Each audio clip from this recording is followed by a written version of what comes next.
Waalaikumsalam warahmatullahi wabarakatuh.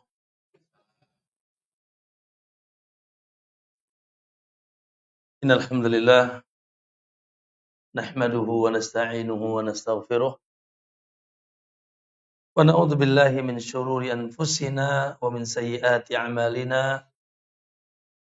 May yahdihillahu fala mudilla lahu wa may yudlil fala hadiya lahu. Amma ba'd. Ya ayyuhalladzina amanu ittaqullaha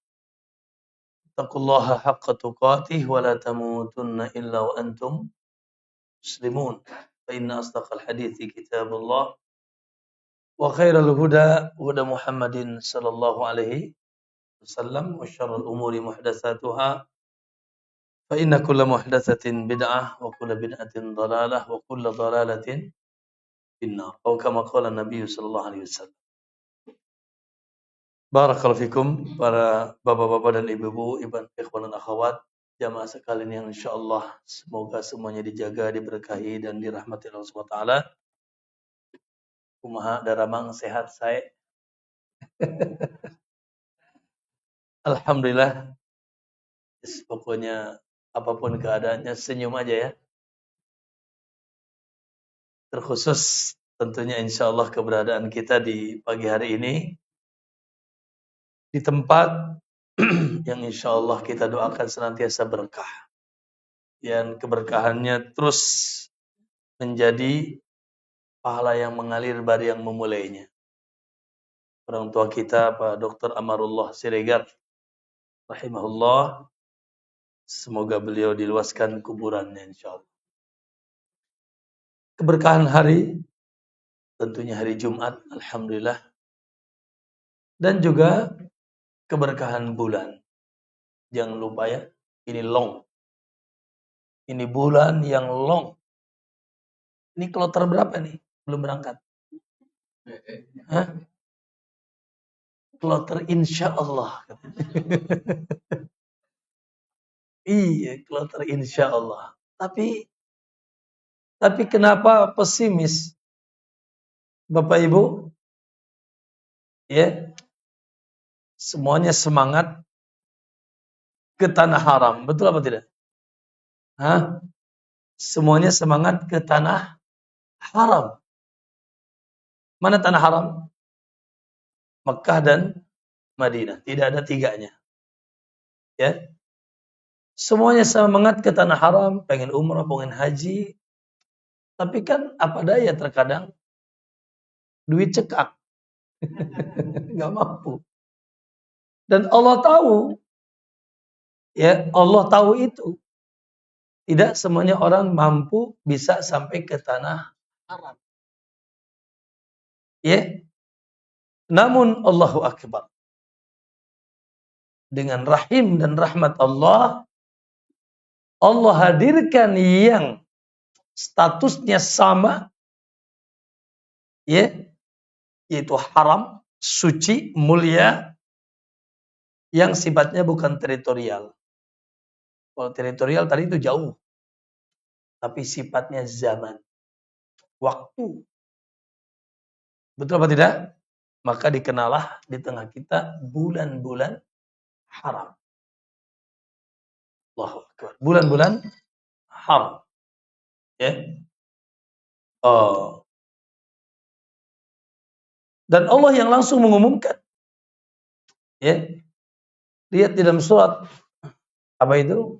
At-Taubah ayat 36. Allah yang mengumumkan. Kata Allah, inna iddatas syuhuri indallahi 12 syahran fi kitabillah. Hitungan bulan dalam ketetapan Allah 12. Yauma khalaqas samawati wal ard, dari mulai penciptaan langit dan bumi. Minha, kata Allah dari yang 12 itu arba'atun. Berapa arba'ah? 4. Hurum, Allah semati gelari dengan bulan-bulan haram. Tanah haram, bulan haram. Ya. Maka kata Allah, fala tadlimu fihinna anfusakum. Jangan kalian dolimi diri kalian di bulan-bulan tersebut. Padahal dolim kapanpun nggak boleh. Tapi lebih spesifik, Ya, lebih khusus Allah tekankan dengan penekanan yang kuat terkhusus di bulan-bulan haram. Apa saja itu bulan haram? Maklum semuanya. Kata Nabi, 3 berturut-turut, yang 1 mencar. Salasun mutawaliyat, ya. Apa 3 berturut-turut? Alhamdulillah kita sedang berada. Dzulqa'dah, Dzulhijjah, Muharram. Allahu Akbar. Nih. Jadi jangan aku belum bisa ke tanah haram, aku belum bisa haji umrah. Ya sudah, manfaatkan ya perkara yang lain yang judulnya sama. Ya tanah haram, yes tidak bisa. Ya sudah. Allah tahu kok kita tidak bisa semuanya ke tanah haram. Sehingga Allah hadirkan bulan-bulan haram. Sehingga kata Ibnu Abbas, ibu-ibu, teman-teman semuanya, kata Ibnu Abbas, ya, Allah mengkhususkan 4 bulan ini sehingga dijadikan bulan-bulan haram, sehingga seluruh amal saleh bila terjadi di bulan itu pahalanya dahsyat besar. Sebagaimana seluruh dosa bila terjadinya di bulan haram juga gede. Dilipat gandakan. Kemarin bulan Syawal tahajud gak? Tahajud Ustaz, alhamdulillah. Tapi bulan ini tahajud. Apakah sama? Belum. Ya, kemarin bulan Syawal puasa enggak? Senin, Kemis atau puasa Syawal? Yes. Bulan ini puasa? Iya. Tidak sama. Bu, bulan lalu ngomongin orang enggak, Bu? Ngaku aja. Ngomongin bulan ini juga masih ngomongin orang. Tidak sama dosa. Ya. Maka Allahu Akbar. Yuk kita agungkan, yuk kita muliakan, yuk kita aji mumpung. Apalagi Pak Bu, bulan haram itu bertingkat-tingkat. Yang paling gagah nanti sudah berada di ambang pintu ini tanggal sekitar 10 Dzulqa'dah. Berarti kurang lebih 20 hari lagi barangkali kita tidak ketemu di bulan depan karena saya bulan depan tidak di Indonesia ya, ada urusan. Ya. Nanti kita akan ketemu dengan 10 awal Dzulhijjah. Allahu Akbar. Yang kata Nabi tidak ada hari-hari yang amal soleh di dalamnya paling suci, paling gagah, paling besar pahalanya kecuali yang menandingi 10 awal Dzulhijjah. Lalu sahabat bertanya, apakah tidak tertandingi jihad ya Rasulullah? Kalau tidak tertandingi jihad pahalanya. 10 awal Dzulhijjah. Maka Bapak Ibu, Allahu Akbar, yuk ya. Haji mumpung ini long bulan-bulan haram sampai kita ketemu puasa Asyura. Tanggal berapa itu? 10 Muharram. Ya, gitu. Dan kemudian semoga ketemu bulan Rajab lagi. Setelah Rajab Sya'ban, setelah Sya'ban Ramadan. Insya Allah ya. Jadi jangan disia-siakan keberkahan waktu ya yang sedang kita berada di dalamnya. Kemudian tentunya alhamdulillah kita pun bersyukur Bapak Ibu demi Allah, ketika Allah menghendaki hambanya baik dan selamat, salah satu cirinya hamba tersebut dimudahkan nuntut ilmu. Alhamdulillah. Jadi kalau Anda ingin tahu si fulan tuh ya kira-kira orang yang Allah kehendaki baik, selamat, lurus, bercahaya atau tidak. Cek saja semangatnya nuntut. Cek saja semangat hadirnya ke majelis ilmu sepanjang masa. Ya. Orang-orang yang Allah kehendaki menjadi the best Di dunia dan di akhirat, apalagi surga tempat mereka, ketika Allah mudahkan dia nuntut. Man yuridillahu bihi khairan, siapa yang dikehendaki baik oleh Allah, yufaqihu fiddin. Allah fahamkan dia agama. Ya. Makanya dalam surat Al-Baqarah ayat kalau tidak salah 269, Pak Bu, Allah memberikan apresiasi, kata Allah, yu'til hikmata man yasha. Allah berikan ilmu ini kepada siapa yang Allah kehendaki. Tidak semuanya. Ya, saudara, sekitar kita lah contoh. Apakah sekitar kita semuanya berilmu? Ya, mungkin banyaknya yang tidak berilmu ya. Ya, karena begitulah Allah kabarkan. Yu'til hikmata man yasha. Allah berikan ilmu ini kepada yang Allah kehendaki. Lalu, wa man yu'tal hikmah. Siapa yang dianugerahi ilmu oleh Allah, faqad utiya khairan katsira. Maka dia telah mendapatkan anugerah yang sangat banyak. Anugerah yang sangat besar dari Allah. Jadi anugerah yang paling besar, Pak, kepada seorang hamba setelah Islam tentunya ilmu. Karena hanya dengan ilmu hidup seorang akan bahagia.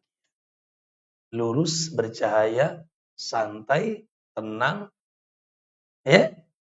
Yang cantiknya dengan ilmu semakin cantik, yang gantengnya semakin ganteng, yang kayanya dengan ilmu semakin berkah, yang miskinnya dengan ilmu semakin tenang. Benar tak, Pak? Hah? Yang pemerintahnya ketika berilmu semakin menjadi pemerintah yang baik, yang rakyatnya ketika berilmu akan menjadi rakyat yang baik. Ilmu adalah perhiasan dan cahaya. Oleh karena itu, ya tentunya siapa yang menggerakkan Anda ke sini kalau bukan Allah, benar tuh? Tidak. Ya, dari rumah masing-masing. Semangat ke sini tidak untuk menuntut ilmu, itu semuanya adalah kehendak Allah Subhanahu wa taala. Ya. Jadi Pak Bu, kalau kita tanya, apa sih sebab manusia itu baik, soleh, apapun statusnya? Jawaban pamungkasnya karena dia berilmu. Kenapa si sipulan toleh bin tolol? Maaf. Hah? Hidupnya bergelimbang dengan syirik, dengan bid'ah, dengan maksiat. Ya, tidak pernah akur dengan orang-orang di sekitarnya. Jawabannya apa? Kenapa tidak berjilbab? Menutup aurat, kenapa? Jawabannya satu, jahil. Teboga ilmu. Tidak tercemari cahaya ilmu. Saya ingin tanya, punten, Anda kenal sunnah tahun berapa? Woi, mungkin yang di sebelah sana ibu-ibu ada yang pernah nggak pakai jilbab, ngaku aja loh. Oh betul semuanya ternyata. Pak Sunarto mungkin dulu dia jadi kiai apa? Kiai berkat mungkin.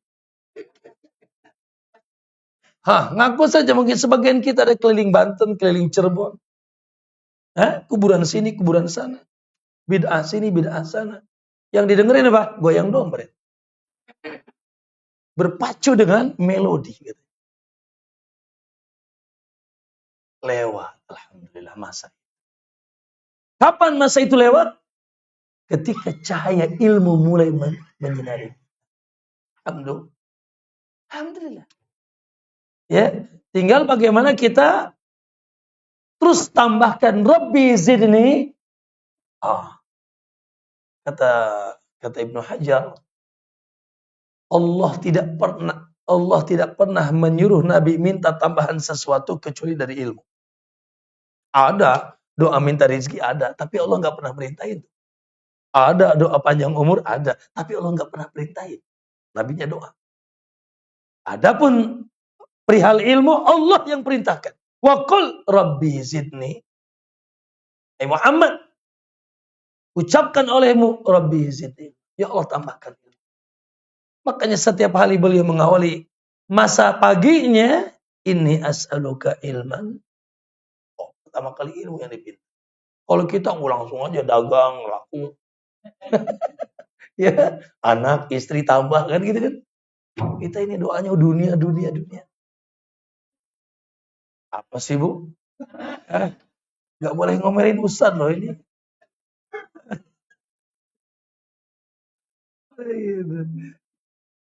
Baik. Luar biasa. Jadi mohon maaf sekali lagi bahwasanya beruntung. Ya. Semoga Allah berikan kita keikhlasan. Semoga Allah berikan kesungguhan. Dan semoga Allah berikan kita kejujuran. Bukan hanya sekedar ya pencitraan. Wih, ketua pengajian Pak Narto. Wih, di klinik ada pengajian bulan. Wih, Fakhrudin, Ustaz kondangan.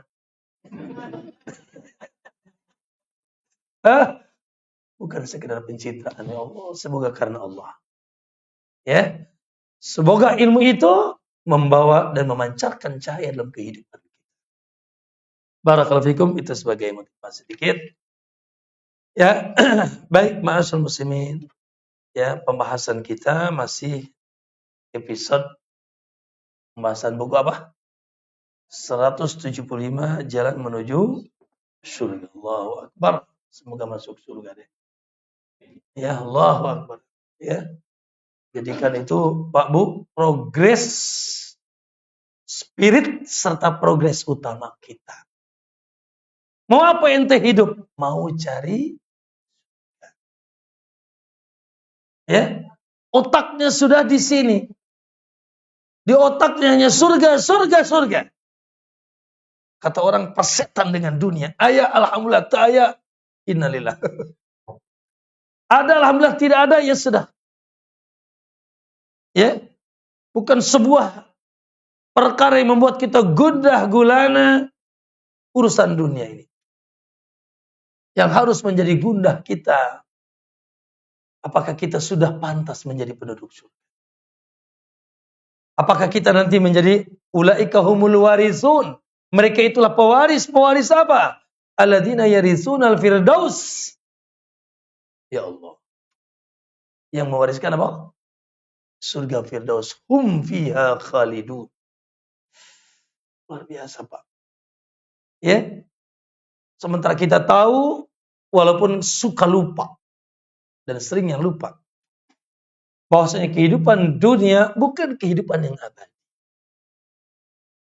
Pasti berakhir. Cepat atau mau atau tidak. Apalagi udah jenggot putih semuanya. Pak ya? Berapa usianya Pak? 68. Allah. Berarti saya 20 tahun Bapak ini. Luar biasa. Bonusnya berapa? Nabi aja gak nyampe. Luar biasa. Semoga panjang umur, semoga berkah. Yang 68, yang 40, yang 50, tidak ada jaminan. Ya, hasbunallah wa ni'mal. Cuma dunia yang bikin musibah kadang-kadang, bikin kita panjang angan-angan. Ya, bikin kita ambisi, bikin kita lalai, bikin kita lupa. Lebih takut dunia yang dikurangi daripada apa yang Allah siapkan bagi kita di akhirat. Memang itulah ujiannya, karena dunia kelihatan mata kita, akhirat tidak kelihatan. Makanya di sini butuh kekuatan iman. Mata hati yang bermain, bukan mata telanjang. Ya, semoga Allah jadikan kita orang cerdas. Ya, iyalah cerdaslah. Mempersiapkan mana yang lebih diutamakan, untuk 60-70 tahun atau untuk long berabad-abad, bahkan khalidina fiha. Tentunya persiapan 60-70 lebih ringan. Yang harus difikirkan bagaimana persiapan setelah 60-70 tahun. Ya. Menanglah Rasulullah SAW. Lihat coba, 63 tahun di atas bumi, 14 abad belum selesai, Pak. Di masa peralihan, di alam kubur. Ya, itu pun belum apa-apa, akan terjadi tiupan sangsakala. Ya, al-qari'atu idza zulzilatil ardu zilzalaha. Yang setelah itu tidak lagi ada kematian abadi. Sementara penentuan kebahagiaan tidaknya, lulus tidaknya di sini. Di sini. Yang menentukan Anda akan bahagia di masa yang akan datang, Anda selamat atau tidak, bahagia atau tidak, surga atau neraka, di sini. Berat atau ringan timbangan, hisabnya baik atau ringan, ya, catatan bukunya dengan tangan kanan atau tangan kiri, melewati jembatan di atas neraka jahanam, sirat. Ini bukan cerita fiktif, dongeng, bukan, hak. Sebagaimana kematian senantiasa mengintai kita. Di sini, Pak. Makanya sebetulnya prinsip hidup apa sih? Wa tazawwadu, untuk berbekal, kata Allah. Fa inna khaira zadid taqwa. Kita ini nggak usah pusing dengan dunia, Pak. Dunia ada, alhamdulillah. Nggak ada, yang penting masih bisa sujud. Memakmurkan bumi ini dengan menghambakan diri kepada Allah. Ya, ini sudah sebuah luar biasa. Atau ada cita-cita jadi korun di sini? Hah? Atau ada yang bercita-cita menjadi Firaun di sini? Haman, Abu Jahal, Abu Lahab, yang luar biasa gemerlapnya, tapi diambleskan dan terakhir tidak ada mungkin mereka mencium bau surga. Abadan. Bahkan dilaknat sampai kiamat. Ada dibuka oleh Allah dunianya segala-galanya. Semoga Allah jaga kita. Ya. Nah, maka masa muslimin, Allahu Akbar. Jadikan cita-cita terakhir kita, maksudnya cita-cita dan ambisi kita, bagaimana aku bisa masuk surga, apapun statusnya. Tidak mesti hanya ustad yang masuk surga ya. Semoga sih ustad masuk surga ya. Iya, semuanya ada jalan yang menuju surga. Oleh karena itu, ya subhanallah, semoga ini sudah poin ke-46 ya. Udah banyak banget jalannya ya. Udah berapa yang diamalkan, Bu? Pak? Duh, Ustaz lupa semua gitu ya. Baik, pada kesempatan hari ini semoga besok diamalkan. Ya. Bab qala rahimahullah fadlu dhihabi ilal masjid wa ta'allumil Qur'an. Bab pergi ke masjid untuk mempelajari atau membaca Quran. Bab pergi ke masjid untuk mempelajari atau membaca Al-Quran. Allah. Tentunya ya secara khusus ini terkait dengan apa, Pak Bu? Ya Allah, ya. Dengan perbendaharaan kebaikan mutlak di atas seluruh kebaikan yang banyak dilupakan. Apa itu? Apa itu? Al-Quran. Sudah berapa yang men-scroll YouTube? Sudah berapa men-scroll Instagram? Hari ini TikTok sudah berapa antum? Sudah berapa WA yang antum buka hari ini? Taib sudah berapa lembar antum baca? Subhanallah. Ya. Kadang kita lupa bahasa hari membaca. Sementara ya yang sekarang nih, ya saya nggak boleh bilang setan gepeng lagi di sini kan. Sementara luar biasa ujian kita dengan yang ada di tangan kita ini. Betul? Luar biasa. Ya. Sumber segala-galanya, sumber surga, sumber petunjuk, sumber cahaya, sumber pahala. Baca alif lam mim berapa menit itu? Alif lam mim berapa menit itu? Tidak nyampe, detik. Kata Nabi, la aqulu alif lam mim harfun. Aku tidak pernah mengatakan alif lam mim satu huruf. Alifun harfun, wa lamun harfun, wa mimun harf. 3 huruf. Alif, terus lam, terus mim. Wa fi kulli harfin hasanah. Dan setiap satu huruf 10 kebaikan pahala. Wal hasanatu bi asyri amsalihha. dilipat gandakan lagi. Gimana baca selembar, Pak?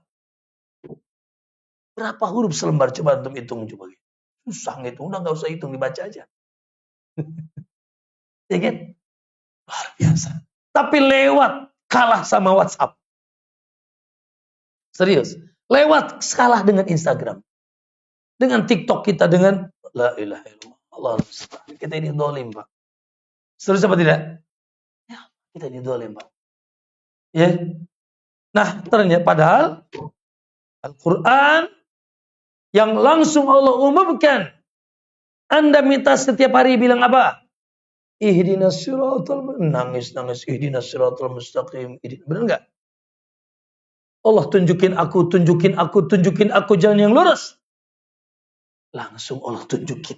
Dzalikal kitab. Ihdinas siratal mustaqim.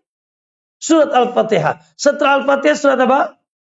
Al-Baqarah. Alif Lam Mim. Dzalika tuh. Kan minta tunjukkan tuh. Apa artinya dzalika? Itu.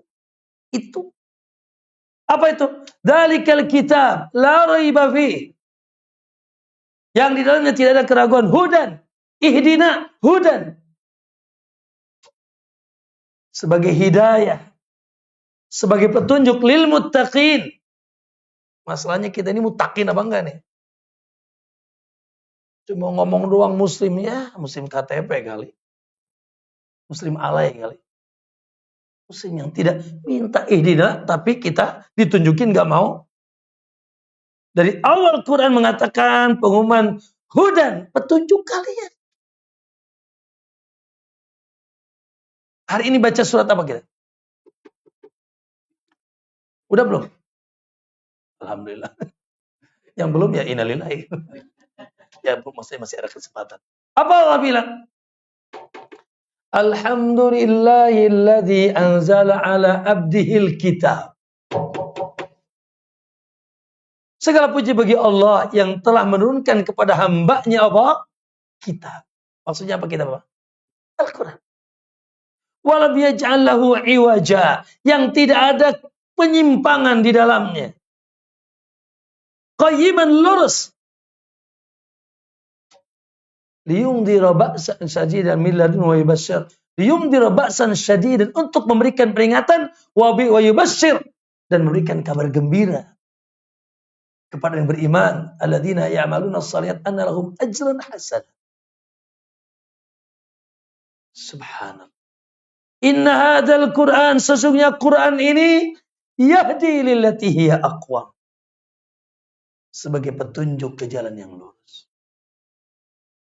Dan Quran memiliki sifat banyak, Pak. Quran itu sifatnya hidayah, sifatnya rahmah, kasih sayang. Sifatnya apa lagi, Bu? Syifa. Apa syifa? Pengobat jiwa, pelipur lara, dan bisa bahkan dijadikan pengobat badan. Ada yang sakit kepala sekarang, pegang aja kepalanya, bacain Al-Fatihah. Ruqyah, serius. Ya. Apalagi mau'idah. Mau'idah itu nasihat. Ya.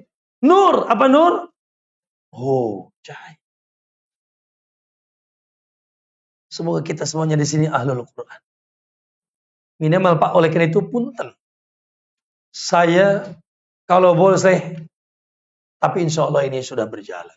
Tapi kalau boleh saya wajibkan. Minimal Anda 1 halaman sehari baca Quran. Jangan sampai nggak baca Quran. Ya, apalagi sehari sejuz, oh luar biasa. Ya, dan seterusnya. Maka kaum muslimin Allah, di hadapan kita, di rumah kita, di sekitar kita ada sumber segala kebaikan, tapi kebanyakan kita lalai.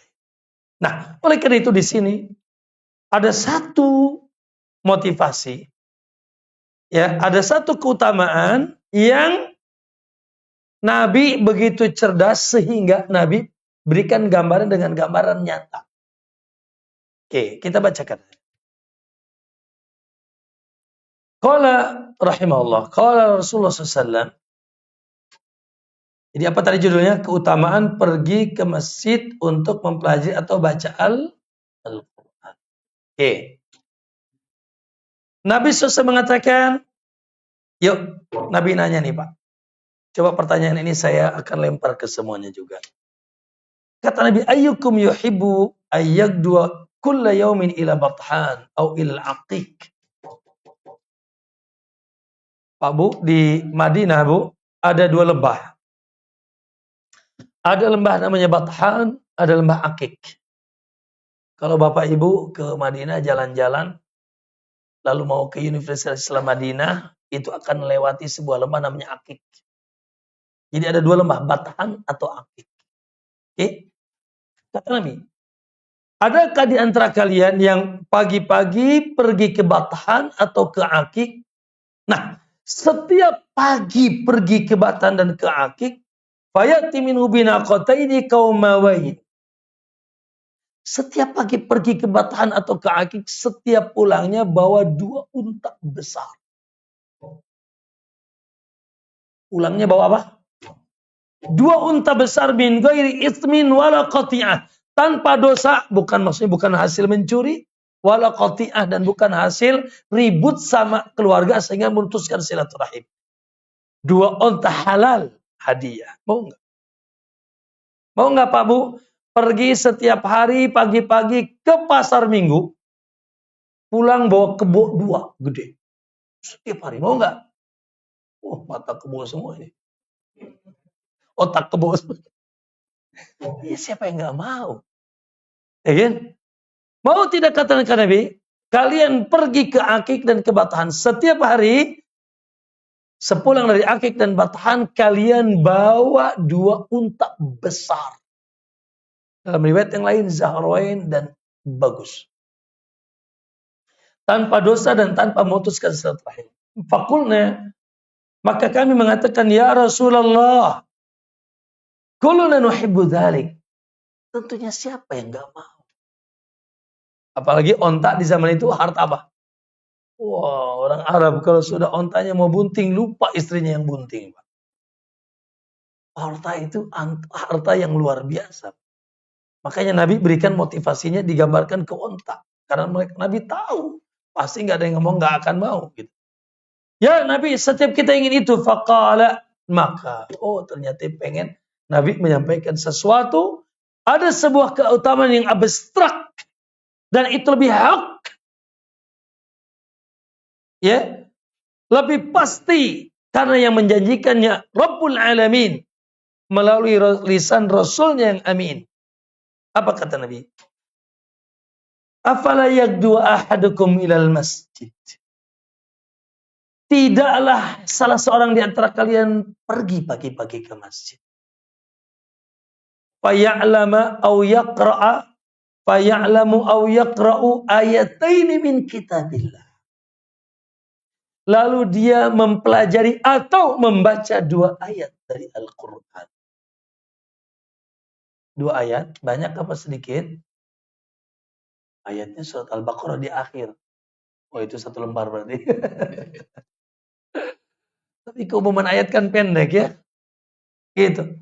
Lalu dia mempelajari atau membaca 2 ayat.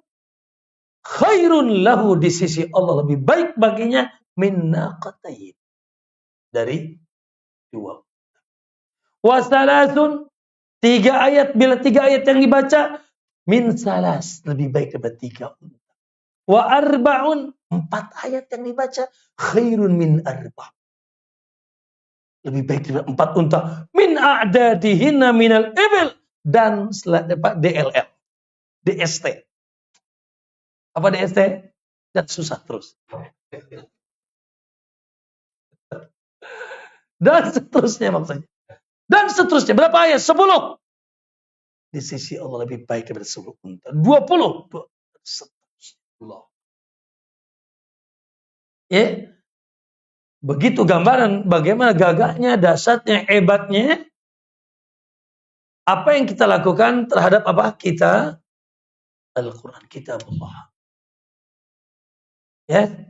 Keutamaan membaca Al-Quran. Keutamaan mempelajari Al-Quran.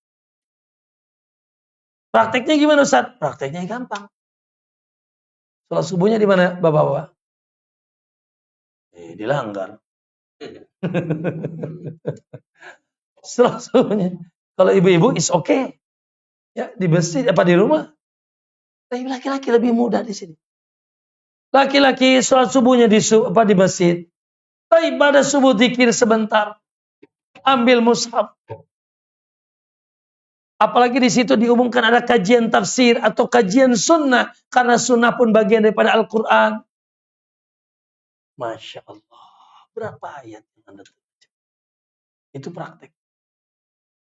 Pertama. Yang kedua tentunya. Ya, ketika ada kajian-kajian khususnya di waktu pagi. Pagi itu kapan? Dari ba'da terbit sampai menjelang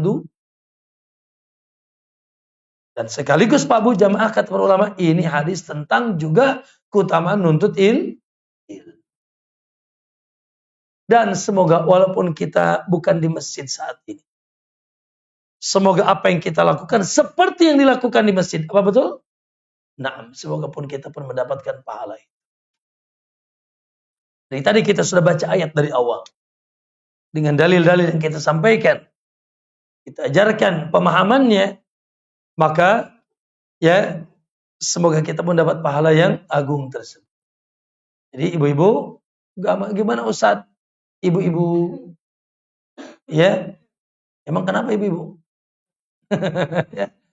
ya tentunya alhamdulillah pertama, adapun bab ke masjid untuk sholat tentunya saya ingin tanya, mana yang lebih besar pahalanya? Ibu berangkat ke masjid sholat subuh, lalu duduk di masjid sampai terbit matahari, sama ibu yang bikin nasi goreng.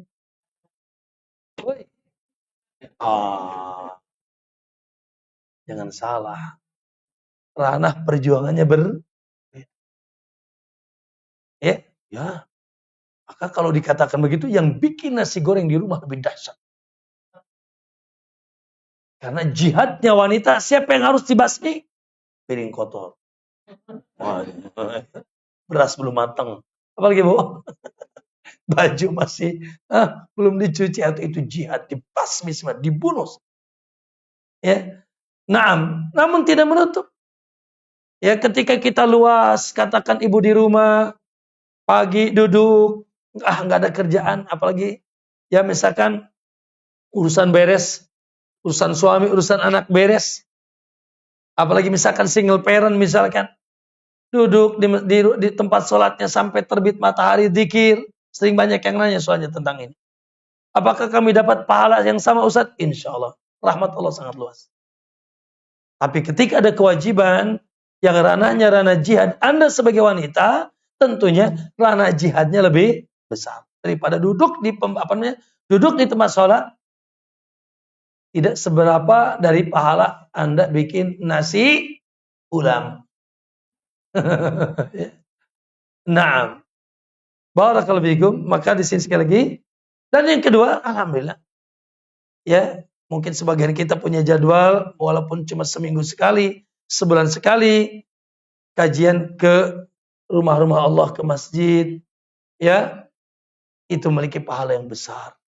Ya, jadi bab ini, terus kenapa Ustadz dimasukkan ke dalam poin perjalanan menuju surga? Karena itu pun sebab di antara sebab yang hebat memudahkan kita menuju surga. Iyalah, kan menuju surga itu ada prosesnya. Pertama prosesnya apa coba? Dihisab. Yang kedua apa? Ditimbang. Yang ketiga apa? Dikasih catatan. Ternyata pas dihisab ngaji terus. Pas ditimbang pahala baca dan ngajinya gede. Pas dibaku catatan isinya ayat-ayat Quran yang dibaca. Atau selesai, benar tak? Iya. Maka dia selamat. Ya. Dan tentunya di sini juga ma'asyiral muslimin, isyarat bagi kita bahwa selain kita menyibukkan membaca Al-Quran, hendaknya kita pun berusaha memahami Al-Quran. Karena Quran itu diturunkan salah satu hikmahnya Kitabun anzalnahu ilaika mubarakun liyadabbaru ayatihi. Kitab yang aku turunkan penuh berkah untuk ditadaburi ayat. Iyalah, kumaharek jadi petunjuk lamun urang teu paham, bener teu? Betul tidak? Bagaimana mau jadi petunjuk kalau kitanya tidak paham? Ya. Maka alhamdulillah satu perbendaharaan ilmu sampai ke kita. Keutamaan baca Quran kan di waktu pagi atau mempelajari Al-Quran di waktu pagi. Gimana Pak Bu? Semangat dapat onta semangat nggak? Masya Allah. Ya, semangatnya mau korban nih kayaknya. Hah? Korban perasaan ya. Idul Adha bentar lagi kita. Naam. Ternyata di sana ada Allahu Akbar, pahala sebesar unta keutamaan. Ya, atau dibandingkan semangatnya harus semangat seperti lebih semangat mencari unta dengan cara yang mudah itu membaca Al-Quran di waktu pagi ya. Alhamdulillah. Semoga kita amalkan ya. Gimana? Diamalkan besok? Iya. Gampang sholat subuh di masjid, setelah itu dzikir bentar baca Quran. Mau sampai suruk mau enggak yang penting baca Quran. Ya. Dengan niat kita mendapatkan pahala yang besar di sisi Allah Subhanahu wa taala. Baik. Ya, sampai situ sebelum dilanjut ada yang ingin bertanya seputar yang disampaikan? Silakan. Barangkali yang tanya, silakan.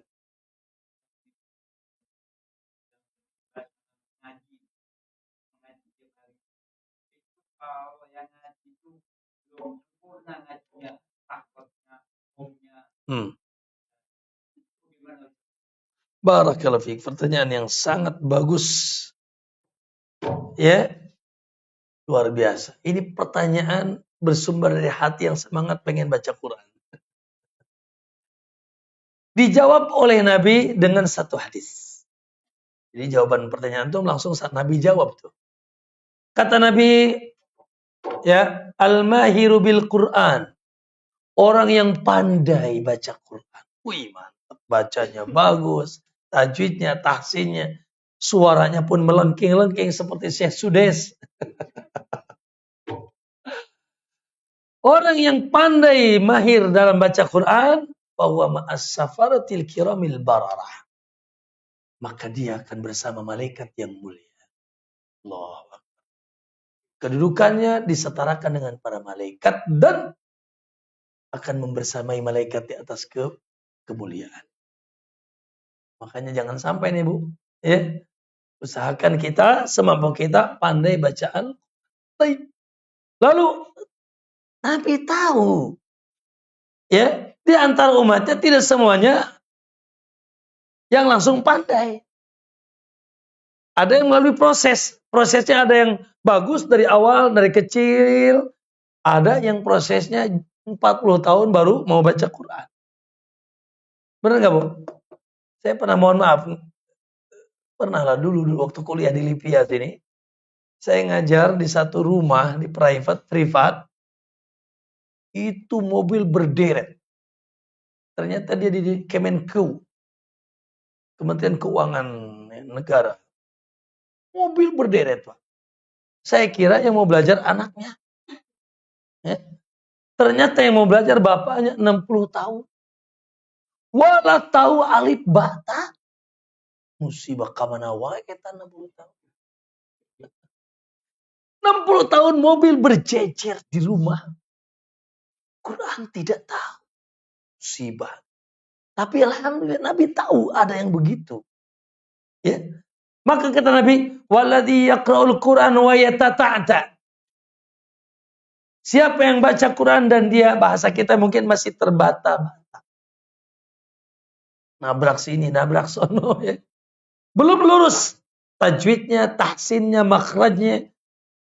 Tapi wa huwa syakun alaih, sementara dia ada keinginan pengen bisa.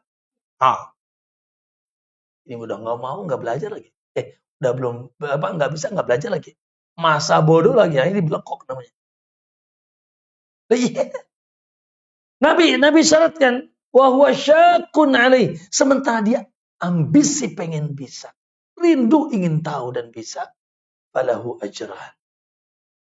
Baginya ada 2 pahala. Pahala apa? Yang pertama pahala semangatnya mau bisa baca.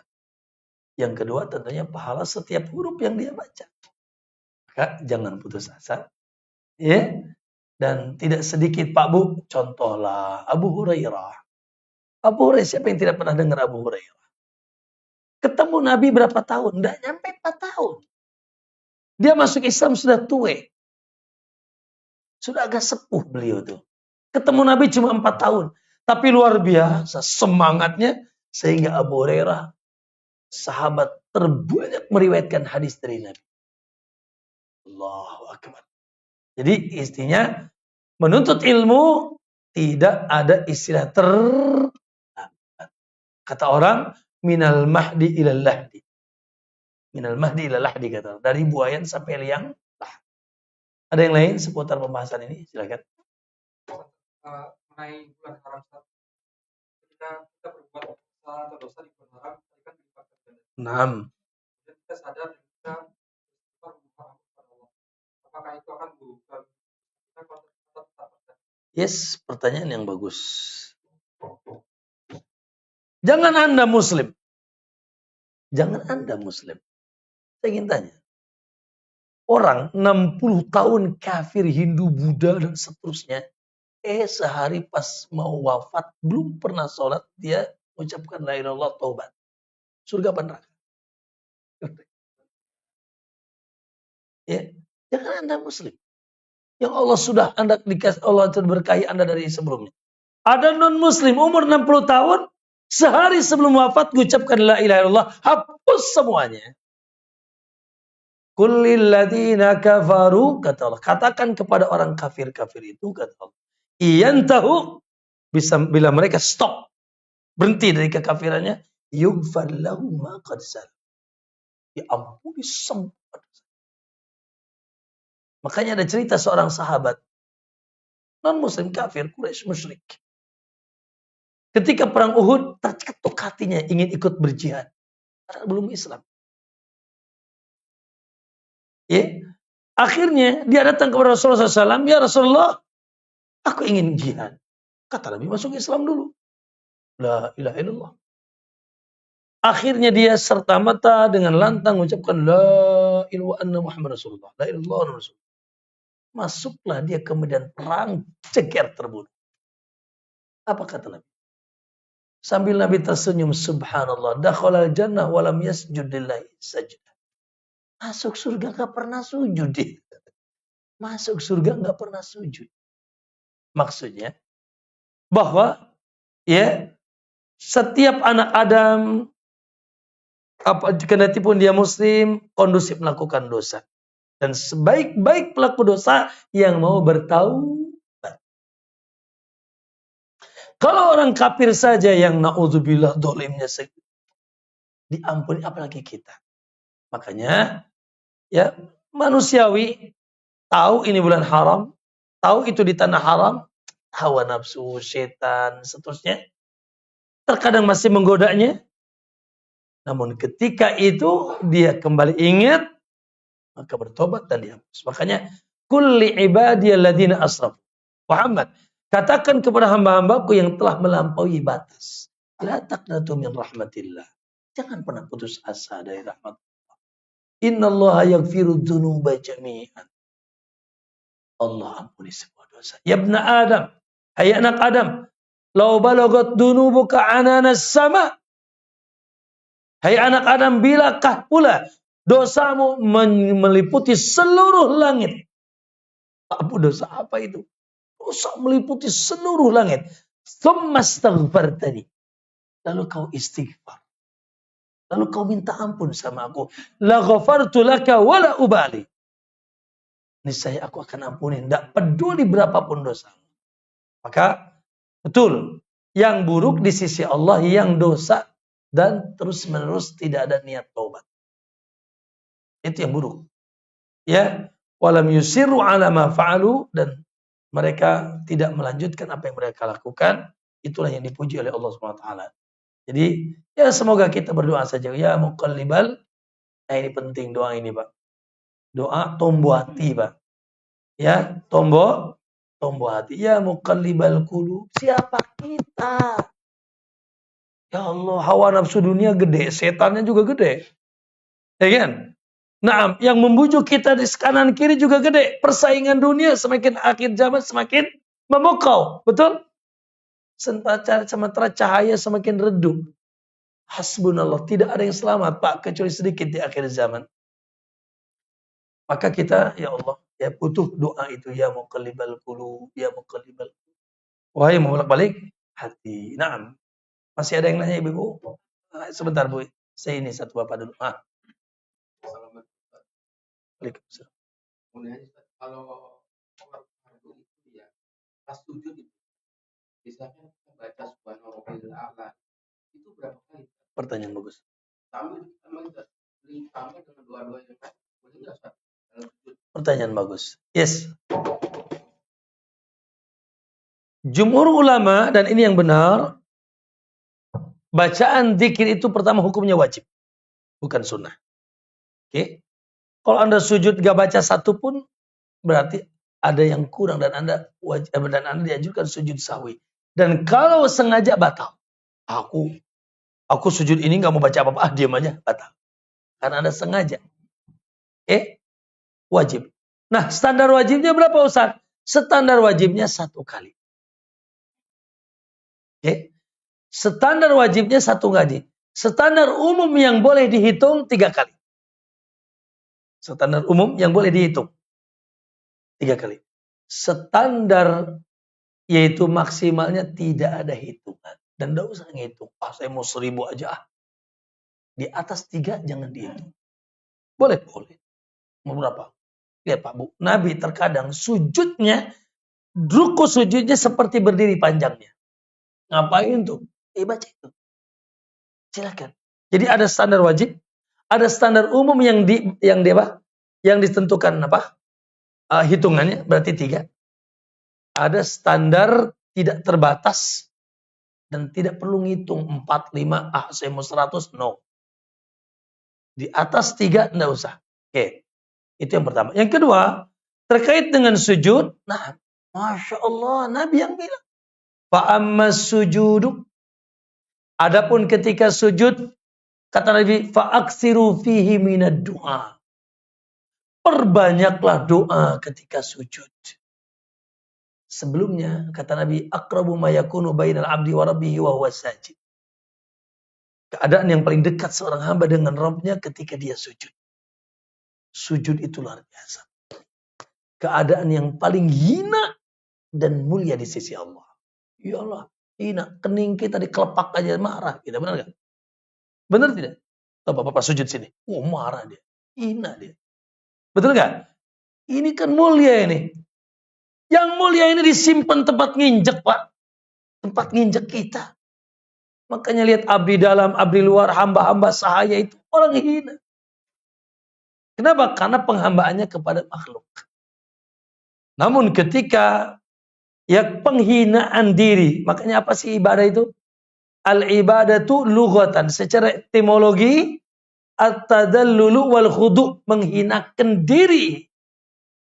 Hanya saja menghinakannya di siapa? Di hadapan Allah. Oke. Maka keadaan yang paling dekat seorang hamba dengan Allah ketika sujud. Kata Nabi, perbanyaklah doa, dominan diijabah. Silakan. Ya, tentunya ketika kesempatannya akan lebih banyak ketika sholat sunnah. Karena sholat wajib kalau anda jadi imam jangan lama-lama, nanti makmum kabur semua. Atau anda jadi makmum, imam sudah naik masih sujud, belekok juga. Boleh. Nah, silakan Bu. Assalamualaikum warahmatullahi wabarakatuh.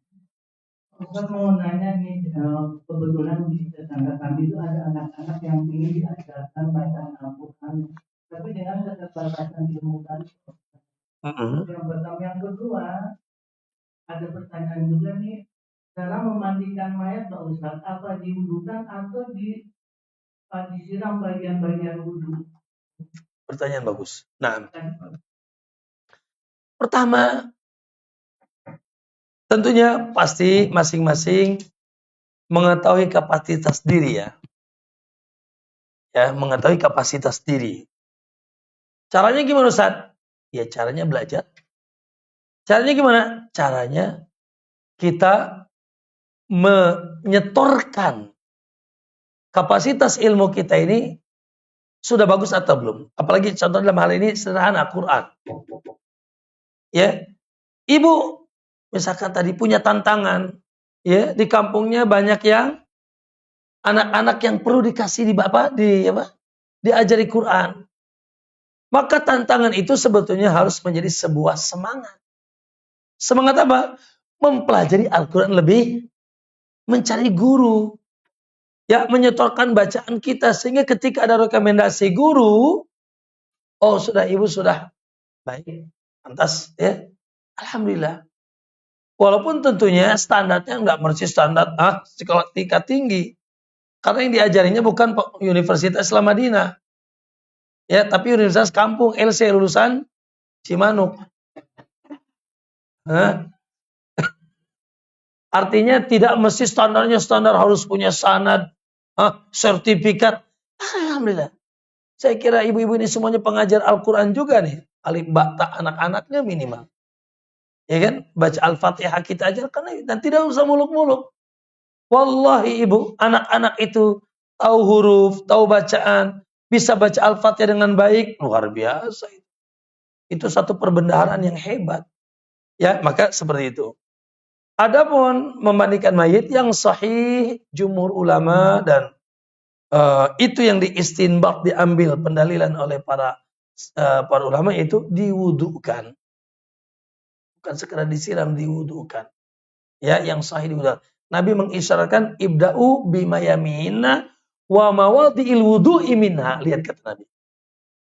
Mulailah memandikan mayit dengan yang kanan-kanan dan tempat-tempat wudunya. Diwudukan. Jadi prosesnya memandikan mayit, ya, pertama tentunya dilucuti, dengan cara yang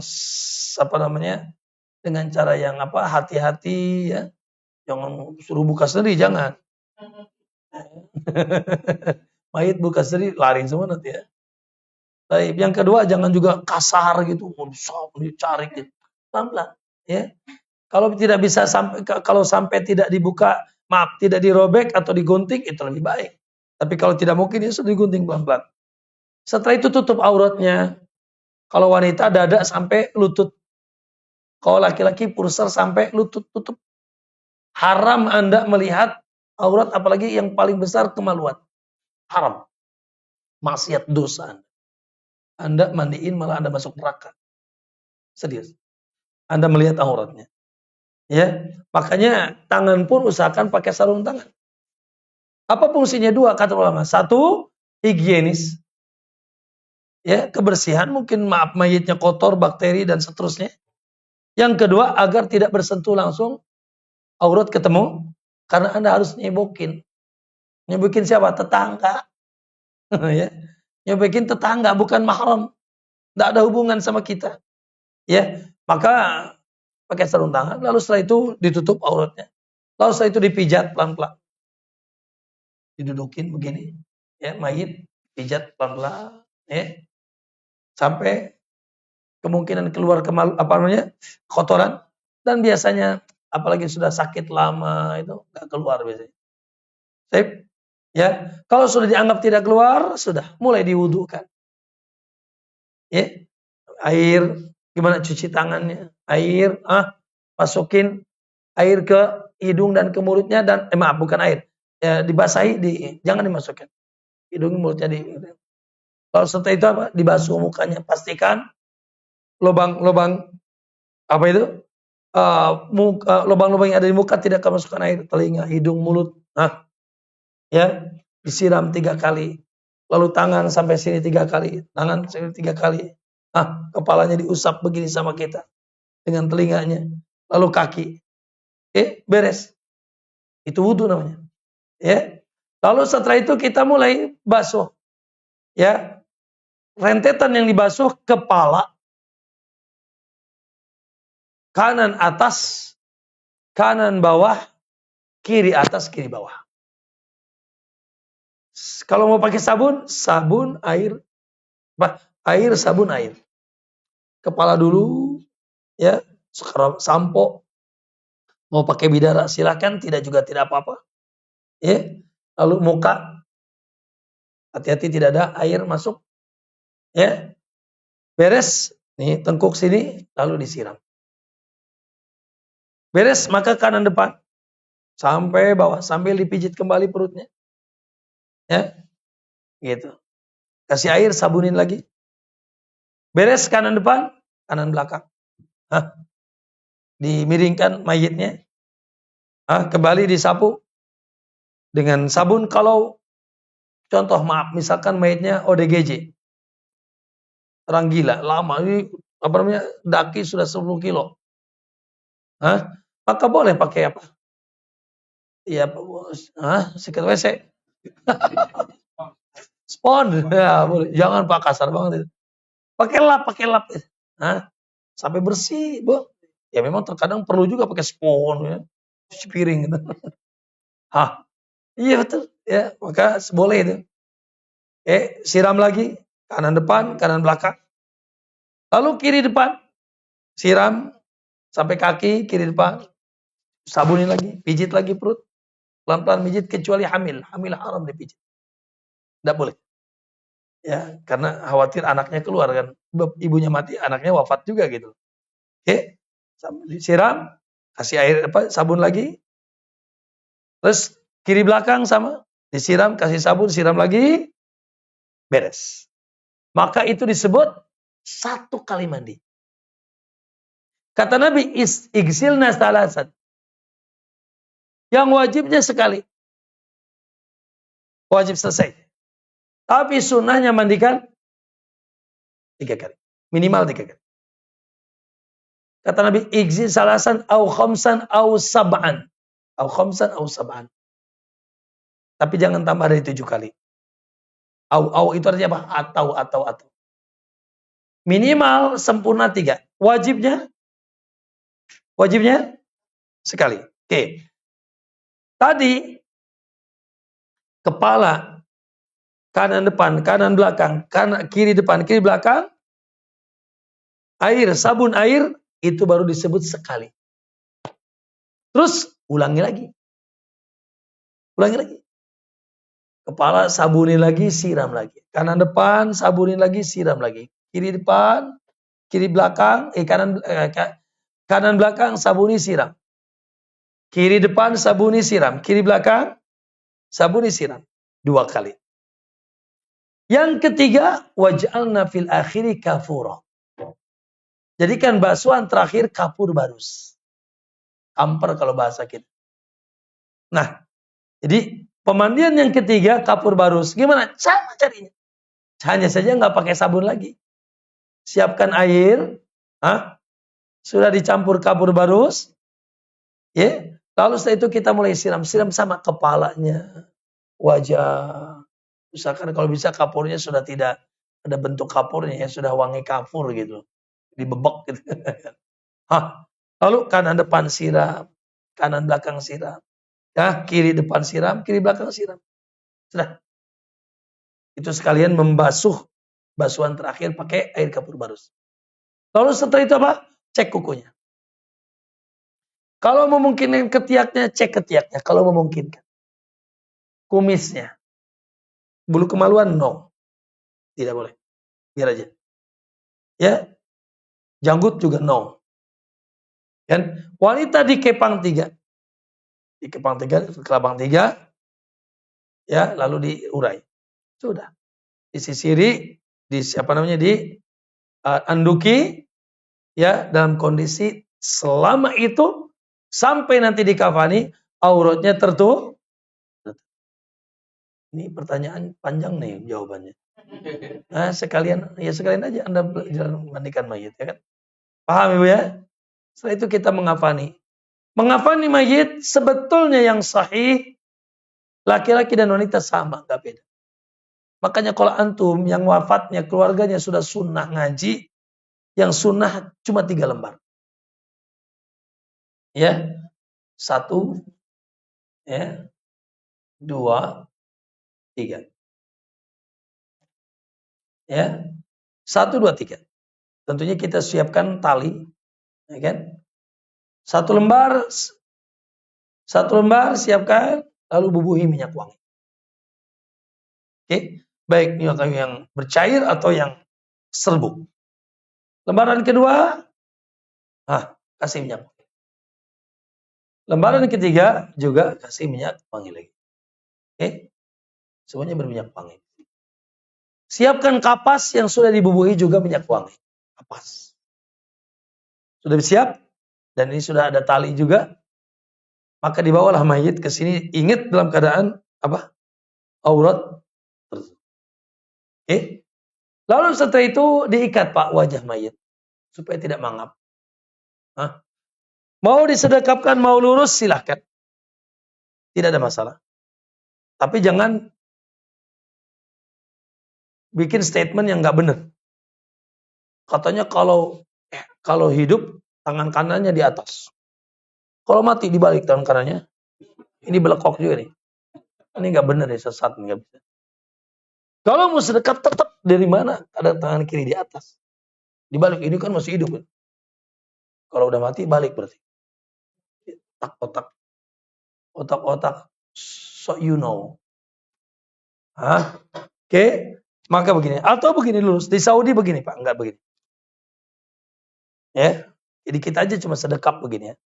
Oke. Enggak ada masalah. Kalau sedekap berarti ditali ini. Tangannya ditali. Ujung kaki diikat. Ya. Di apa namanya. Jempol dengan jempolnya atau kakinya diikat. Ya. Lalu kita mulai. Anggota sujud. Dan lipatan-lipatan badan dibubuhi. Apa itu? Kapas yang berminyak wangi. Anggota sujud ya telinga,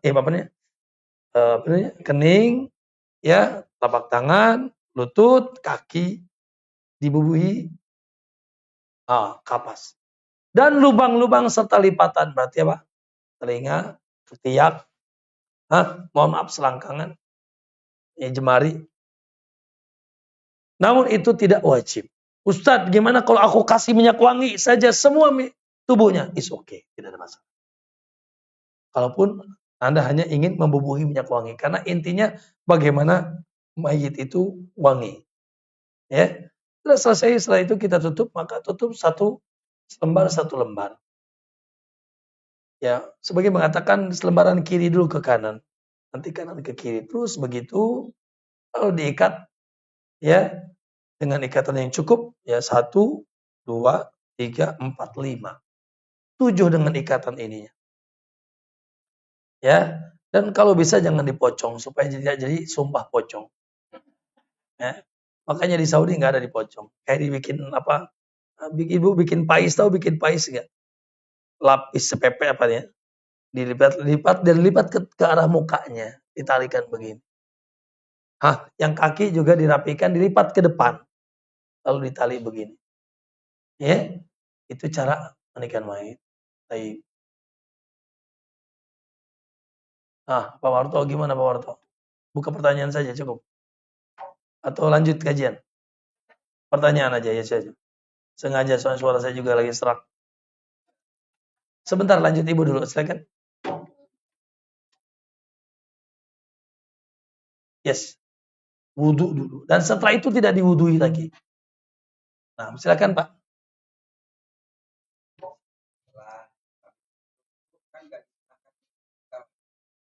Pertanyaan bagus.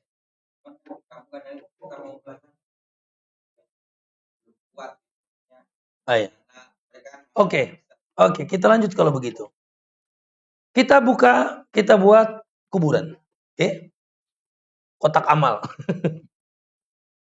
Kuburan kan kotak amal, ente masukin kotak amal gitu. Kuburan begini lalu dibikin sedong namanya lahat. Ya. Maka setelah kuburan dibuat gini dan disedong lahat, maka nanti mayit disunahkan. Ini kuburan, maaf ya, katakan ini mayit. Oke, ini kuburan mayit. Ini kuburan ya, bukan begini. Tapi mana arah kaki? Oh, ini arah kaki. Dimasukkan melalui arah kaki. Sunahnya memasukkan mayit dari arah kaki. Jadi kepalanya dulu dari arah kaki. Lalu tentunya disandarkan seperti ini. Ya, ke arah kiblat di liang lahat. Nah, ketika itu disunahkan atau dianjurkan untuk membuka talinya memang. tali-tali yaitu yang tadi kita pakai tali itu dibuka. Apa hikmahnya kata ulama? Supaya ketika badannya membengkak, karena mayit itu kan 7 hari, 20 hari, 10 hari semakin bengkak. Jadi santapan cacing dan belatung. Yang cantik-cantik nih makanan cacing. Yang gemuk-gemuk, makanya kalau dikuburkan yang gemuk tuh cacing teriak alhamdulillah. Yang kurus-kurus kayak begini, aduh. Cacing cina kurus ya macam. Makanya tolong digemukkan supaya cacing dan belatung tuh makannya banyak tuh. Hasbunallah, semoga Allah selamatkan kita. Allah musta'an. Iya. Oke. Setelah itu dihadapkan ke sana lalu dibuka. Untuk apa? Untuk pas membengkak itu kain kafan tidak rusak. Itu hikmahnya. Nah, adapun membuka wajah tidak ada sunnah. Tapi tadi kembali lagi terkadang kita ini kalau masyarakatnya atau keluarganya sudah sunnah dan is okay dengan kita, terkadang ya maksudnya lebih enak gitu. Tapi masalahnya terkadang kita menguburkan terdapat penolakan. Ya sudah, daripada ribut gimana lagi. Dan itu tidak terlalu prinsip. Yang prinsip maaf ya, yang bid'ah, yang benar-benar bid'ah, haram, adzan. Itu yang prinsip. Kalau bisa tidak ya tidak gitu ya. Kalau mau adzan ya lu adzan dan sunan agung enggak gitu kan. Kayak kemarin ada di satu tempat, subhanallah, enggak jauh dari sini, satu keluarga sudah sunnah. Tapi lingkungannya dan keluarga besarnya belum sunnah. Kalah tapi akhirnya. Padahal anaknya udah nangis-nangis. Kebetulan keluarga yang katakan kiai gitu ya, satu stadion. Akhirnya tetap adzan di kuburan. Nauzubillah. Kalau adzan tidak, kalau bisa usahakan tidak, karena itu haram. Adzan di kuburan haram. Ya, sesuatu yang ya sama sekali tidak ada sunnah, dan juga bukan kuburan, bukan tempat ibadah. Kuburan bukan tempat yang mengumandangkan adzan. Setelah itu kita yaitu ya tutup ya, lalu digundukan kuburan satu jengkal. Lalu diberikan tanda, ya entah itu batu atau yang pasti usahakan tidak bertulis apapun. Tidak bertulis apapun. Ya. Nah, karena Nabi melarang kita menulis sesuatu di atas kuburan. Kata Nabi, wa ayyuktab 'alaiha. Tidak boleh nulis tulisan apapun di atas kuburan. Lalu setelah itu, kalaupun mau ditambah kerikil, sunnah ini, Pak. Sunnah, Pak. Di antara sunnah yang sekarang malah yang dilarang malah dilakukan, yang sunnah ditinggalkan apa? Di tembok, di keramik. Nah, ini dilarang, haram, tidak boleh bangun atau mewarnai kuburan, kata Nabi. Nah, di kuburan Nabi disiramkan kerikil, apa? Split ya, batu split atau kerikil gitu ya. Silahkan, itu sunnah, itu boleh. Ya. Nah, tabur bunga dan sebagainya itu bukan budaya Islam. Nah, silakan, ada yang lain? Silakan. Ini Bu Dokter ya? Ya, silakan. Salam. Ini kok pengajian kita jadi mayat dalam jenazah. Ya, oke, lanjut. Ya, seandainya si mayat udah sunnah, lalu kemudian orang meninggal di suatu tempat, kemudian di sekitarnya itu belum sunnah, lalu dilanjutkan dikuburkan secara tidak sunnah, itu ada gimana kepada si mayatnya? Ya, pertanyaan bagus. Tidak sunnahnya dari sisi apa nih, Bu? Dari sisi ketika penguburan atau setelah dikubur? Semuanya, mulai dari memandikan dan lain-lain. Oke. Pertama, kalau ibu tahu seperti itu, ibu wajib berwasiat. Satu. Kalau kita misalkan nih, sebentar ya, sebentar aja. Saya ini ada seseorang, sebentar, mana kemarin tuh, kok hilang ya, sebentar ya. Sebentar, nah ini nih. Seseorang menulis, ada WA ke saya, tapi dia ada foto profil dan DP. DP-nya nih, ini foto profilnya. Saya iseng baca. Apa sih ini? Mau nggak saya bacain? Ini DP ya, ini WA tuh. Ya. Saya profilnya saya buka. Ternyata dia bilang dari Fulanah wanita ini. Bismillah, wasiat bila aku wafat. Jangan sebar fotoku di media. Jangan menangisiku dengan tangisan yang menjerit-jerit. Jangan ada lelaki yang ikut memandikan dan mengapani aku. Tidak perlu mengazani jenazahku. Jangan tulis biodataku di nisan. Jangan tembok kuburan. Jangan ada siram air dan tabur bunga di kuburanku. Walaupun ini saya koreksi dikit ya. Jangan adakan peringatan hari kematianku baik 1, 3, 7, 40, 100 dan seterusnya. Itu tidak ada contohnya dari Rasulullah SAW. Jika ingin mendoakanku, maka doakan dengan doa yang ma'ruf. Seperti mohon ampunan, rahmat dan semisalnya. Jika ada yang menyelisihi dengan wasiatku, maka aku berlepas diri. The best. Bagus ini. Dan ini perintah para ulama. Imam Nawawi dalam kitabnya Al-Azkar, dia bilang di antara yang sangat disunahkan untuk berwasiat adalah berwasiat urusan pengurusan jenazah. Kenapa? Karena di dalam pengurusan jenazah banyak terjadi penyelisihan sunnah.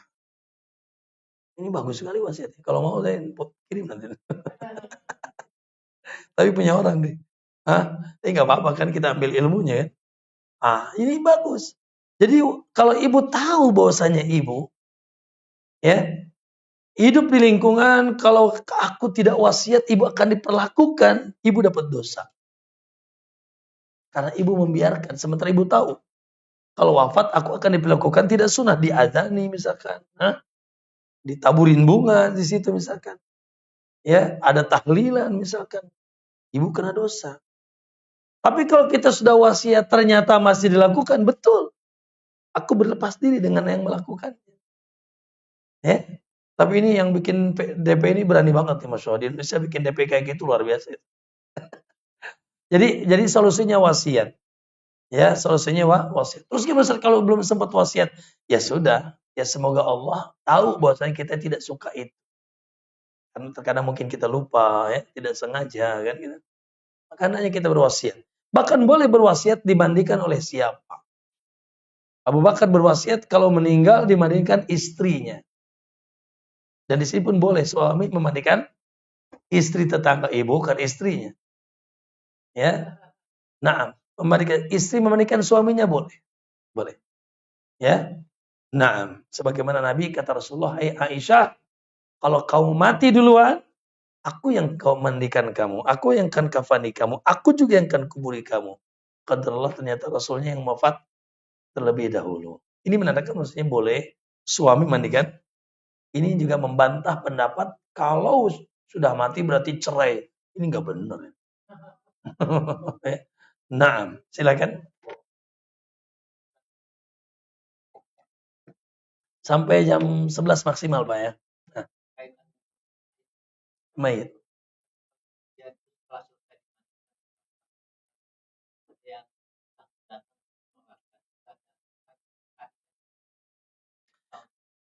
Oke.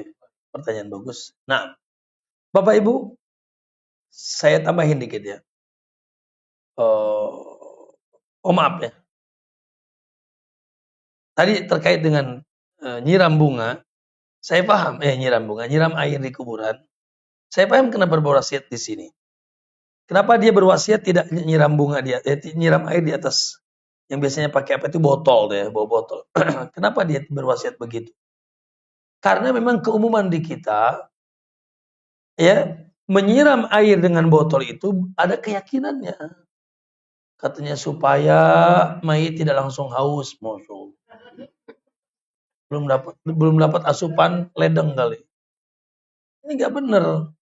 Betul di zaman Nabi disiram itu bukan untuk itu, untuk melekatkan tanah agar tidak langsung pudar.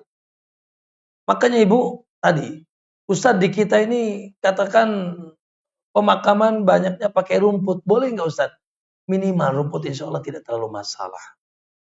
Minimal rumput memang. Ya.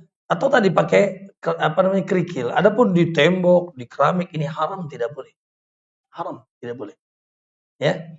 Baik, pertanyaan. Apa tadi Pak Pemunten? Oh ya, sholat jenazah. Pertama saya ingin tambahkan Pak Bu. Di antara sunnah ketika kita datang ke tempat si mayit dan dia sudah dimandikan, sudah beres, disunahkan mencium keningnya. Laki-laki ke laki-laki, wanita ke wanita, kecuali yang mahram boleh. Ibunya, kakaknya, bibinya boleh. Adapun antum datang masalah mayitnya artis cantik ya, antum jangan cium. Maka itu siuknya sambil berdoa. Ya, sebagaimana Abu Salamah ketika meninggal, Nabi mencium keningnya, Allahumma gfirli Abi Salamah, katanya, warfa' darajatahu fil mahyin. Ya Allah ampunilah Abu Salamah, angkatlah derajatnya, atau dengan bahasa kita. Oke? Maka kita mencium. Lalu setelah itu, kalau misalkan Anda memang ada kondisi yang tidak mungkin bisa ikut atau ya sholat berjamaah, sholat jenazah dengan yang lain, karena mungkin ada kesibukan atau jauh, boleh, tidak ada masalah. Karena sholat jenazah tidak mesti di masjid. Maka kita sholat berjenazah, kita di rumahnya sholat jenazah, baik sendiri atau bersama orang yang bersama kita, maka dibolehkan ya. Nah, yes. Bagi yang belum, kalau kita tidak keburu, ya maka kita mensalatkan jenazah di kuburan. Bu, kenapa tidak? Kenapa boleh? Karena sholat jenazah itu sebetulnya sholat secara bahasa. Karena sholat secara istilah apa? Ada ruku, ada sujud. Apa sholat secara bahasa? Etimologi apa? Sholat secara bahasa adalah doa. Saya ingin tanya kepada Anda semuanya. Ada berdoa apa? Satu, memuji Allah. Yang kedua, bersolawat. Yang ketiga, berdoa. Benar nggak? Kata Nabi, doa enggak nyampe kalau enggak solawat. Dan tidak adab ketika tidak memuji. Hanya saja doanya ada caranya, pakai takbir. Setelah takbir pertama, alhamdulillahirrahmanirrahim, kita memuji. Takbir kedua, Allahumma salli ala, kita bersolawat. Takbir ketiga, nah kita Allahumma gfir lahu. Takbir keempat, assalamualaikum. Makanya ini ya pengecualian secara umum haramnya ibadah di atas kuburan. Naam, kecuali sholat jenazah, yang itu pun sebetulnya doa. Dan doa untuk si mayit boleh. Ya, jadi bukan tidak boleh diambil kesimpulan atau dalil bahwa oh ini boleh loh ibadah di atas kuburan. Pertama, kalaupun boleh itu kekhususan. Hanya sholat. Lalu apakah Nabi baca Quran di atas kuburan? Tidak. Apakah Nabi zikir bareng-bareng? Tidak. Ketika ziarah kubur, Nabi cukup mengucapkan salam. Assalamualaikum ahla diyar minal muslimin wal mu'minin. Antum lana sabiqun wa nanu insyaallah bikum lahiqun yaghfirullahu lana wa lakum. Salam aja. Ya, seperti itu. Naam, silakan. Ya. Ada sebagian ketika orang yang biasa melaksanakan sholat tidaknya Nah, namun ketika dia sudah meninggal manusia Islam, apakah kita pertanyaan bagus. Tentunya perkara ini kembali kepada mana pendapat yang Anda lebih yakin. Betul. Imam Ahmad, orang yang meninggalkan sholat, apalagi berturut-turut, ya dan sudah diminta taubat 3 kali, masih dia tidak sholatkan. Kafir, dalam hukum Islam wajib dibunuh, dan dikuburkan di kuburan orang-orang musyrik, bukan muslim. Ini pendapat Imam Ahmad. Dan sebagian ulama di Saudi menguatkan itu, di Saudi Arabia.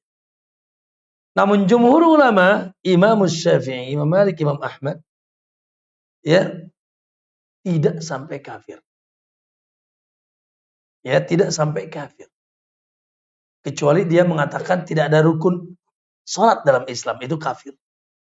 Tapi kalau dia masih meyakini ada sholat wajib, cuma malas, ya hawa nafsu, sibuk bisnis, sholat lewat, tapi tahu dia sholat itu wajib dan tahu dia dosa, maka tidak sampai kafir. Dan ini pendapat yang saya ya tenang dengannya, tidak sampai kafir. Kalau kafir semua udah kafir semua nih.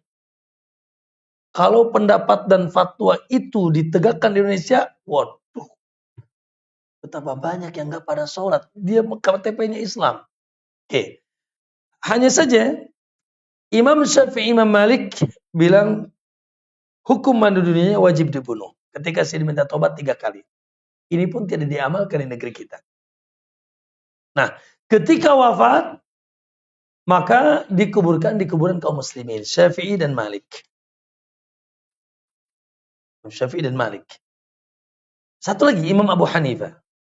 Imam Abu Hanifah, kalau ada orang meninggalkan sholat, tidak kafir, diminta tobat. Kalau tidak tobat, dipenjara. Tidak sampai dibunuh. Bahasa dulu diasingkan, mungkin sekarang dipenjara bahasanya. Wajib pemerintah Islam memenjarakan sampai dia tobat. Kalau wafat, dikuburkan di kuburan kaum muslimin. Oke? Maka dan yang sahih pendapat, dan itu yang mudah bagi kita adalah tidak sampai kafir. Ya? Nah, terus disolatkan enggak? Maka kembali. Kalau Anda ikut pendapat Ahmad, jangan nyolatkan, dia kafir. Kalau ikut pendapat jumhur, ya disolatkan, dia muslim. Hanya saja, sejatinya orang-orang mulia di tengah masyarakat tidak ikut nyolatkan. Para ulama, para kiai, para ustadz, tidak usah nyolatkan. Ini, Rasulullah tidak mau nyolatkan orang yang punya hutang. Bukan haram nyolatkan, tapi Nabi ingin memberikan pelajaran bagi yang sana. Rasulullah tidak menyolatkan orang yang bunuh diri.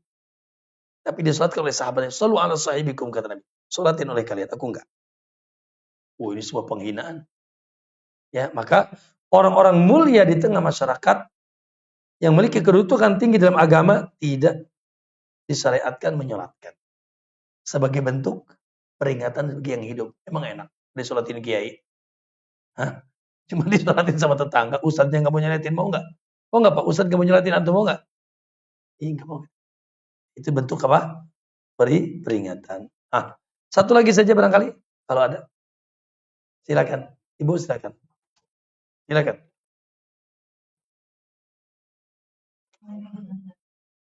Nu mana ya lo? Silakan.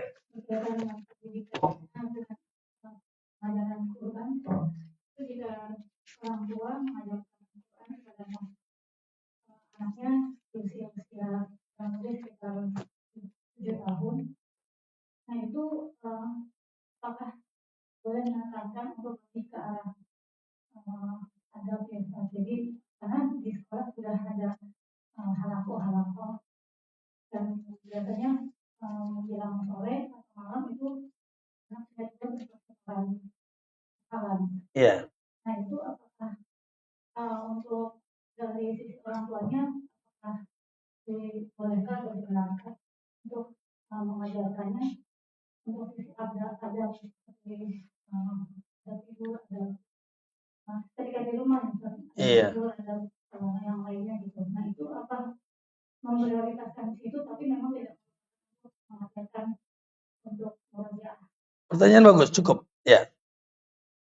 Al-Imam Ahmad,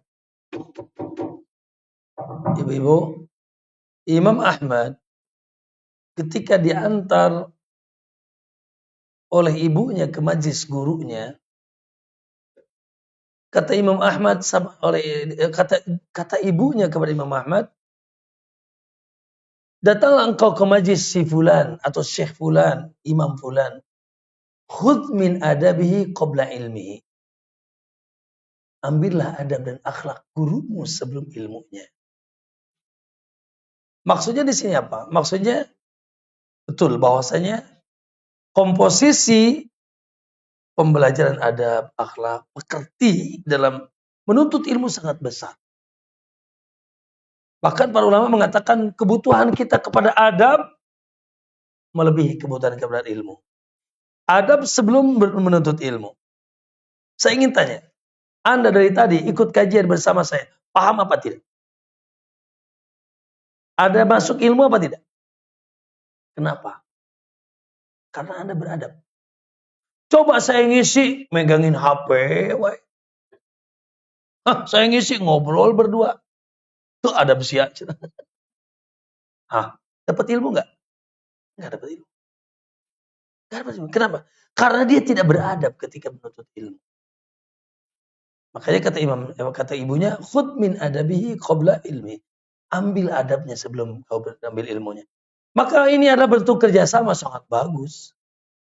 Seorang ibu mensupport anak, tidak menutup, dia pun juga, ya, nak sampai mana bacaan Quran? Sini aku simak. Murojaahnya. Lalu kita betulkan mungkin bila ada yang masih kurang. Tidak ada masalah kalau punya kapasitas itu. Ya, namun tidak kurang kalah pentingnya, betul. Ya, ibu terus mengarahkan bagaimana anaknya beradab dengan guru, adab di majelis, ya, dan adab-adab yang lain, itu sesuatu yang sangat bagus, ya, karena dengan itu dia telah memberikan support dan kesempatan baik anaknya untuk menimba ilmu yang banyak. Saya kira, mohon maaf ya, itu yang bisa saya sampaikan. Semoga ada manfaatnya. Subhanaka Allahumma bihamdik asyhadu an la ilaha illa anta astaghfiruka wa atubu ilaik. Assalamualaikum warahmatullahi wabarakatuh.